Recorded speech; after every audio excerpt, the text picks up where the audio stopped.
आज हम रीजनिंग का प्रैक्टिस सेट 25 देखेंगे। इसमें रीजनिंग के 20 इंपॉर्टेंट प्रश्न है। यदि आप एसएससी, रेलवे या किसी भी स्टेट एग्जाम्स की तैयारी कर रहे हो तो ये प्रैक्टिस सेट आपके लिए काफ़ी इंपॉर्टेंट है, क्योंकि इस प्रैक्टिस सेट में जो प्रश्न दिए गए हैं उसी टाइप के प्रश्न आपकी परीक्षाओं में पूछे जाएंगे। तो चलिए हम शुरू करते हैं प्रश्न 1 से। हमारा पहला प्रश्न दिया है, प्रश्न कह रहा है कि नीचे दिए गए विकल्पों में से संबंधित संख्या को चुनिए। यानी जिस प्रकार यहाँ पर 356 से 45 लिखा है, हमें उसी प्रकार 152 का बताना है। ठीक है, तो सबसे पहले तो हम ये पता करेंगे कि यहाँ पर 356 से 45 कैसे लिखा है। ठीक है, तो देखिए जैसे अगर हम यहाँ पर देखिए पहली और लास्ट वाली संख्या को आपस में जोड़ देते हैं। ठीक है, यहाँ पर हम आपस में जोड़ देते हैं और बीच वाली संख्या 5 से गुणा करते हैं, तो यहाँ पर कितने हो जाएंगे आपस में जोड़ने पर 9, और इसका गुणा कर देंगे तो यहाँ पर कितने हो जाएंगे 9 पंजे 45 हो जाएंगे। ठीक है, और यहाँ पर देखिए 45 दिया है, तो इसी तरीके से क्या करेंगे, जिस तरीके से यहाँ पर 45 लिखा है, अगर इसी तरीके से हम क्या करेंगे पहली और लास्ट वाली संख्या को तो प्लस करेंगे। ठीक है, और प्लस करने के बाद जो बीच की संख्या उसके साथ गुणा करेंगे, तो बीच की संख्या हमारी 5 है और इसके साथ किसका गुणा करेंगे, तो इनको जोड़ने पर कितने हुए 3, अगर इसका गुणा करेंगे तो यहाँ पर कितने हो जाएंगे 3 पंजे 15, यानी जो प्रश्नवाचक चिन्ह दिया है यहाँ पर क्या हो जाएगा 15 हो जाएगा। ठीक है, तो ऑप्शन में देखिए 15 कहाँ पर है, तो ऑप्शन नंबर डी में दिया है, तो ऑप्शन नंबर डी हमारा यहाँ पर सही जवाब होगा। ठीक है, अब चलिए हम बढ़ते हैं प्रश्न 2 पे। अब दूसरे नंबर का प्रश्न दिया है, प्रश्न कह रहा है कि नीचे दी गई श्रृंखला श्रेणी में प्रश्नवाचक चिन्ह के स्थान पर कौन सी संख्या आएगी। यानी यहाँ पर हम एक श्रृंखला श्रेणी दी है, ठीक है, वो भी समूह में है, तो यहाँ पर अगली जो 2 प्रश्नवाचक चिन्ह दिए यहाँ पर कौन सी संख्या आएगी ये हमें बताना है। ठीक है, तो देखिए हमें क्या करना है, सबसे पहले यहाँ पर ये देखना है कि ये संख्या कैसे लिखी गई है। ठीक है, तो देखिए यहाँ पर हम क्या करते हैं, जब भी श्रृंखला के प्रश्नों को सोल्व करते हैं तो एक एक संख्या को देखते हैं। ठीक है, या फिर हम समूह को भी देख सकते हैं, लेकिन यहाँ पर देखिए 3 से यहाँ पर 6 लिखा है मतलब 3 का डबल, फिर यहाँ पर देखिए 6 से 12 लिखा है मतलब 6 का डबल, फिर 12 से यहाँ पर 24 लिखा है मतलब 12 का डबल, तो यहाँ पर अगला कौन सा हो जाएगा, यहाँ पर 24 का डबल, यानी 24 का डबल कितना होता है 48 होता है, तो 48 यहाँ पर हो जाएगा। ठीक है, तो ऑप्शन देखिए डी वाला तो हमारा नहीं होगा और ऑप्शन ए वाला भी नहीं होगा। अब हम दूसरी संख्या को देखेंगे, तो दूसरी संख्या देखिए 9 से यहाँ पर क्या लिखा है 12 लिखा है मतलब 3 को जोड़ा गया है। ठीक है, फिर देखिए 12 से यहाँ पर 15 लिखा है तो इसमें भी 3 को जोड़ा गया है, और 15 से यहाँ पर 18 लिखा है मतलब यहाँ पर भी 3 को जोड़ा है। तो अगर अगली संख्या अगर हमको बताना है तो यहाँ पर भी 3 जोड़ देंगे 18 में, तो यहाँ पर क्या हो जाएगा, यहाँ पर 21 हो जाएगा। ठीक है, यानी यहाँ पर ये वाला हमारा समूह कौन सा बनेगा, तो यहाँ पर हमारा बनेगा 48 अनुपात क्या बनेगा 21 बनेगा। तो ये ऑप्शन में देखिए कहाँ पर है, तो ऑप्शन नंबर हमें यहाँ पर देखिए बी में दिया है, तो ऑप्शन नंबर बी हमारा यहाँ पर सही जवाब होगा। अब चलिए हम बढ़ते हैं प्रश्न 3 पे।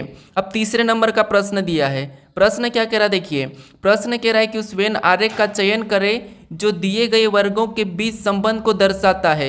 यानी यहाँ पर देखिए हमें दिया है कलम दिया है, किताब दिया है और रबर दिया है, इसका वेन आरेख कैसा बनेगा ये प्रश्न पूछा गया है। ठीक है, तो ये एसएससी सीजीएल का प्रश्न है। देखिए तो हमें क्या करना है, सबसे पहले मैं आपको बता चुका हूँ कि जब भी वेन आरेख के प्रश्न को सोल्व करना है तो सबसे पहले हमें क्या करना है, जो शब्द दिए इनको आपस में क्या संबंध है या नहीं ये ध्यान से देखना है। अगर फिर भी कुछ समझ नहीं आता है तो फिर आपको क्या करना है, किसी भी एक शब्द का आरेख बनाना है। जैसे यहाँ पर मान लीजिए हम कलम का बनाया था, ठीक है, तो ये हमने कलम का डायग्राम बना लिया है। उसके बाद हम क्या करेंगे, दूसरे शब्द का बनाएंगे, यानी दूसरा शब्द हमें यहाँ पर दिया है किताब, तो किताब का बनाने से पहले हम क्या करेंगे, यहाँ पर जो हमने कलम का बनाया है इसमें आपस में कोई संबंध है या नहीं ये देखेंगे। ठीक है, तो यहाँ पर देखिए कलम और किताब में आपस में कोई संबंध नहीं है। क्यों नहीं है, क्योंकि देखिए भले ही कलम किताब पे चलती है लेकिन हम कलम को किसी और जगह भी चला सकते हैं। ठीक है, तो इसीलिए इसका आपस में कोई संबंध नहीं है, तो इसका डायग्राम भी क्या बनेगा, अलग बनेगा। तो अलग मतलब यहाँ पर बना लेते हैं। ठीक है, उसके बाद अब क्या करेंगे, हम तीसरे शब्द का बनाएंगे, यानी कि तीसरा शब्द हमें रबर दिया है,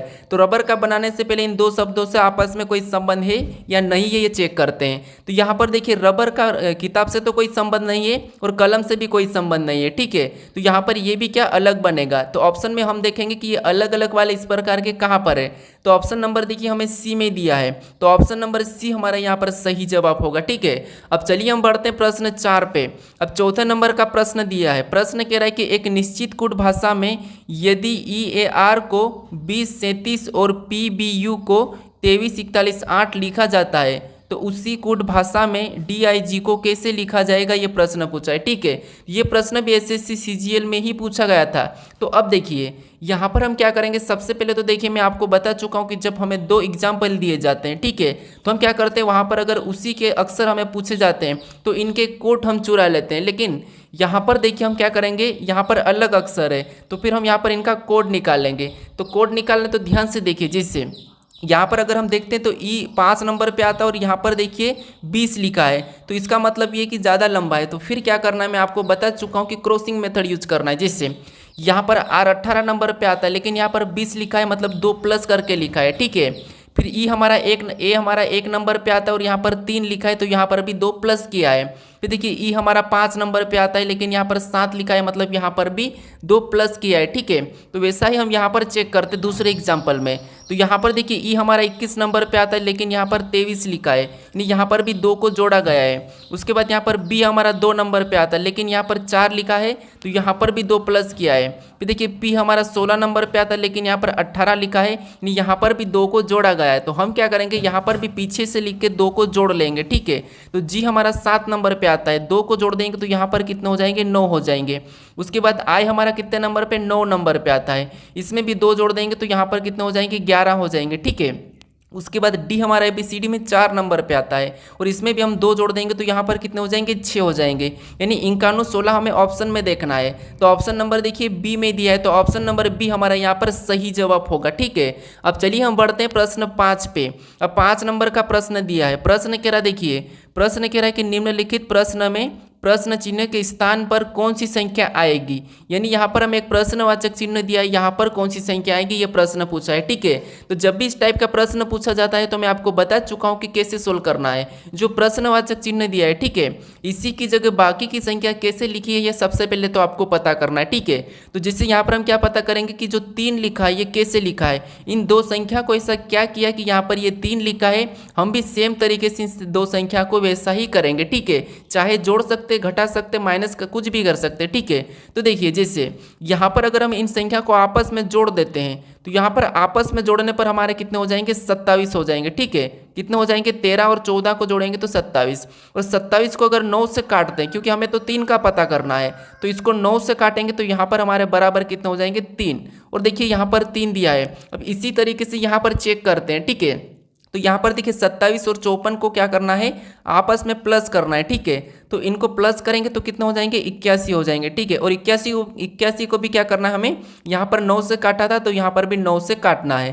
तो 81 को जब 9 से काटेंगे तो यहाँ पर हमारे बराबर कितने बचेंगे, 9 ही बचेंगे। ठीक है, तो जो प्रश्नवाचक चिन्ह दिया है यहाँ पर क्या आना चाहिए, 9 आना चाहिए। तो ऑप्शन में देखिए 9 है या नहीं है, अगर नहीं है तो दूसरा तरीका लगाएंगे, है तो फिर अपना वही सही जवाब है। ठीक है, तो ऑप्शन नंबर हमें यहाँ पर देखिए डी में दिया है, तो ऑप्शन नंबर डी हमारा यहाँ पर सही जवाब होगा। तो जब भी आपको लुप्त संख्या पूछी जाती है, जो प्रश्नवाचक चिन्ह दिया है उसी की जगह बाकी की संख्या कैसे लिखी है ये सबसे पहले आपको पता करना है। ठीक है, अब चलिए हम बढ़ते हैं प्रश्न 6 पे।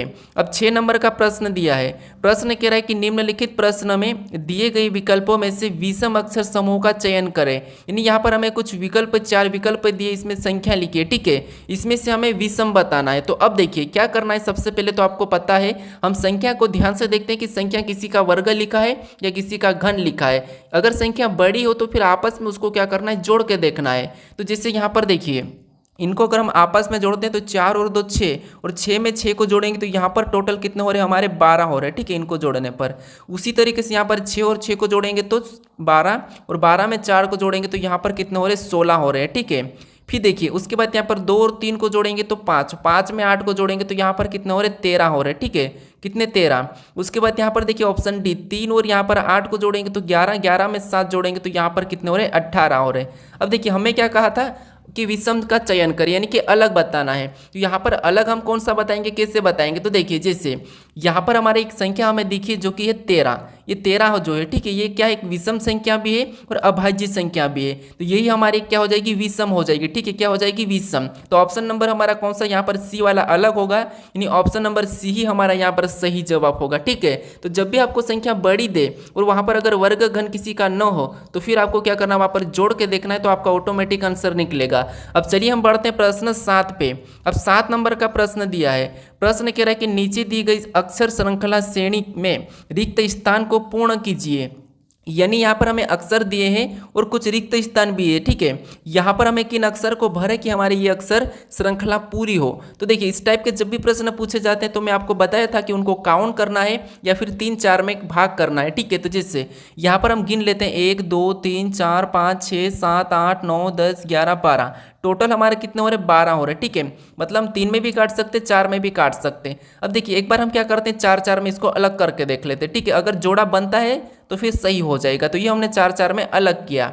अब देखिए यहाँ पर हम क्या करेंगे, सी से पहले कौन सा है वो देखेंगे। तो यहाँ पर देखिए सी के बाद कौन है, एफ है, मतलब यहाँ पर हम एफ को भर लेंगे, ठीक है। यहाँ पर किसको भरेंगे, एफ को। अब हमें क्या देखना है, एफ के बाद हमारा यहाँ पर बी बन रहा है, ठीक है, और यहाँ पर भी एफ के बाद बी है। लेकिन अब यहाँ पर देखिए बी से यहाँ पर सी से पहले हमें बताना है, तो यहाँ पर देखिए जो डी दिया है, ठीक है, यहाँ पर एफ से पहले क्या हो जाएगा, तो यहाँ पर आप कहोगे एफ से पहले यहाँ पर क्या हो जाएगा, सी हो जाएगा। अब जो हमने जो जोड़ा बनाया, ठीक है, यहाँ पर कौन सा जोड़ा बना है, तो यहाँ पर बी डी सी एफ, तो यहाँ पर भी कौन सा बनेगा, बी डी सी एफ का ही बनेगा, ठीक है, और यहाँ पर भी बी डी सी एफ का ही बनेगा। तो ये देखिए अब जोड़ा हमारा कौन सा बना है, बी डी सी एफ, यहाँ पर भी बी डी सी एफ, यहाँ पर भी बी डी सी एफ। अब हमने कौन कौन से अक्षर को भरे वो देखेंगे। तो सबसे पहले तो हमने बी को भरा, फिर हमने डी को भरा, फिर वापस हमने डी को भरा, फिर हमने एफ को भरा, फिर हमने सी को भरा। तो ऑप्शन में देखिए ये वाला कहाँ पर है, तो ऑप्शन नंबर हमारा यहाँ पर देखिए ए में दिया है, ठीक है। तो ऑप्शन नंबर ए हमारा यहाँ पर सही जवाब होगा। अब चलिए हम बढ़ते हैं प्रश्न 8 पे। 8 नंबर का प्रश्न दिया है। प्रश्न क्या कह रहा है, देखिए प्रश्न कह रहा है कि नीचे दिए गए विकल्पों में से संबंधित अक्षर को चुनिए। यानी दोस्तों यहाँ पर देखिए एनोलॉजी का ही प्रश्न है। एनोलॉजी में नंबर एनोलॉजी भी पूछी जाती है, जो कि मैंने पहले नंबर प्रश्न में बताया हूँ, ठीक है। आपको अक्षर एनोलॉजी भी दी जाती है, ठीक है। तो इसीलिए मैं दोनों प्रकार के प्रश्न दिया, वो शब्द एनोलॉजी भी दी जाती है, ठीक है। तो यहाँ पर देखिए हम यहाँ पर ये पता करेंगे कि यहाँ पर जो अक्षर दिए इसी का यहाँ पर ये इनको कैसे लिखा है, सेम उसी तरीके से हम यहाँ पर बताएंगे, ये आपको पता है, ठीक है। तो यहाँ पर देखिए जो अक्षर यहाँ पर दिए हैं, अगर सेम अक्षर यहाँ पर रिपीट हो तो फिर आपको क्या करना है, यहाँ पर क्रॉसिंग मेथड यूज करना है। जैसे यहाँ पर देखिए यहाँ पर क्या किया है, तो यहाँ पर ई और ए ये बीच के, ठीक है, इनको तो यहाँ पर बीच में वैसा ही लिखा है, बस इनको क्या किया है आपस में बदल दिया है, ठीक है। तो हम क्या करेंगे सेम तरीके से जो यू और जे है, ठीक है, इसको तो हम क्या करेंगे यहाँ पर वैसा ही लिख लेंगे, ठीक है, यहाँ पर वैसा ही लिखेंगे, बस हमें इनको आपस में बदलना है। तो यू जो पहले हो जाएगा और जो जे आगे ये पीछे हो जाएगा। अब हमारा यहाँ पर कैसा जोड़ा बना है समूह, तो यहाँ पर यू यू जे जे। तो ऑप्शन में देखिए यू यू जे जे कहाँ पर है, तो ऑप्शन नंबर हमें यहाँ पर देखिए डी में दिया है, तो ऑप्शन नंबर डी हमारा यहाँ पर सही जवाब हो जाएगा, ठीक है। अब चलिए हम बढ़ते हैं प्रश्न 9 पे। अब 9वें नंबर का प्रश्न दिया है। प्रश्न कह रहा है देखिए, प्रश्न कह रहा है कि ई एफ का भाई है, डी ई की पत्नी है, जी एच का पिता है, एफ जी की बहन है, ई जी से कैसे संबंधित है ये बताना है, ठीक है। तो ये हमारा ब्लड रिलेशन का प्रश्न है। या ब्लड रिलेशन के प्रश्न को तो सोल्व करता आपको आता ही होगा, अगर नहीं आता तो थोड़ा सा समझिए। आपको पता है ये आप स्वयं हो, ठीक है। अगर आपसे कोई बड़ा हो, अगर आपका पिता कहा तो आप उसे ऊपर लिखोगे। अब ऊपर क्यों लिखोगे, क्योंकि वो आपका पिता और आपसे बड़ा है। जो अपने से बड़ा उसे ऊपर लिखना है, अगर आपका पुत्र हो तो आपसे छोटा उसे नीचे लिखना है, ठीक है, ये तरीका है। अब देखिए प्रश्न कह रहा है कि ई एफ का भाई है। अब भाई तो अपने पास ही रहे, तो यहाँ पर क्या है, ई एफ का भाई है, तो जो ई है, ठीक है, ये ई क्या है, तो ये ई क्या है, एफ का भाई है, तो एफ इसी के पास आ जाएगा, और भाई है तो हम इसको प्लस चिन्ह लगा दे। तो आप समझने के लिए कुछ भी लगा सकते हैं कि पुरुष है कि महिला है, ठीक है। तो ये क्या है, ई एफ का भाई है। उसके बाद आगे कह रहा है कि डी ई की पत्नी है। अब डी क्या है, तो ई की पत्नी है, मतलब डी नीचे सॉरी यहाँ पर आ जाएगी, ठीक है, ये पत्नी है तो यहाँ पर बराबर का निशान लगा लेंगे, और डी क्या है, ई की पत्नी है, तो ये एक औरत है तो माइनस लगा लेते हैं, ठीक है। अब ये जोड़ा बना हमारा पति पत्नी का। पति पत्नी में आपको बराबर का चिन्ह लगाना ताकि ये पति पत्नी है, ठीक है। उसके बाद यहाँ पर देखिए जी एच का पिता है। अब जी क्या है, एच का पिता है। अब एच का पिता है तो एच इसके नीचे आ जाएगा, क्योंकि वो क्या है, पिता है। यहाँ पर देखिए जी, सॉरी यहाँ पर क्या कह रहा है कि जी, यहाँ पर जी एच का पिता है, मतलब यहाँ पर जो जी है, ठीक है, ये क्या है, एच का पिता है, तो एच इसके नीचे आ जाएगा, मतलब पिता है तो ये पुरुष हो जाएगा, ठीक है।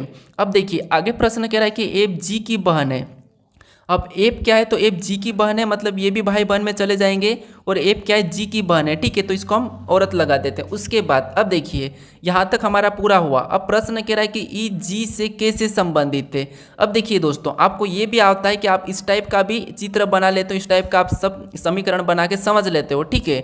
लेकिन एक बात ये कि आप लास्ट में उसका जवाब देना नहीं बता पाते सही, ठीक है। आप कैसे बताते कि यहाँ पर देखिए ई जी से कैसे संबंधित है, तो यहाँ पर आपको क्या करना है, जब भी जहाँ पर से लगता है उससे उल्टा बताना है। जैसे जी का ई क्या लगेगा, ठीक है, जी का ई क्या लगेगा, तो यहाँ पर देखिए जी का ई क्या लगेगा, तो यहाँ पर जी का ई क्या लगेगा, तो आप कहोगे यहाँ पर ई का ये भाई है तो ये भी इसका भाई है, ठीक है, तो यहाँ पर ये क्या लगेगा, भाई लगेगा। तो ऑप्शन में देखिए जी का ई क्या लगेगा, भाई लगेगा। तो ऑप्शन नंबर हमारा यहाँ पर ए वाला सही जवाब होगा, ठीक है। तो आपको यहाँ पर क्या करना, जहाँ भी से लगा वहाँ से उल्टा बताना है। अब चलिए हम बढ़ते हैं प्रश्न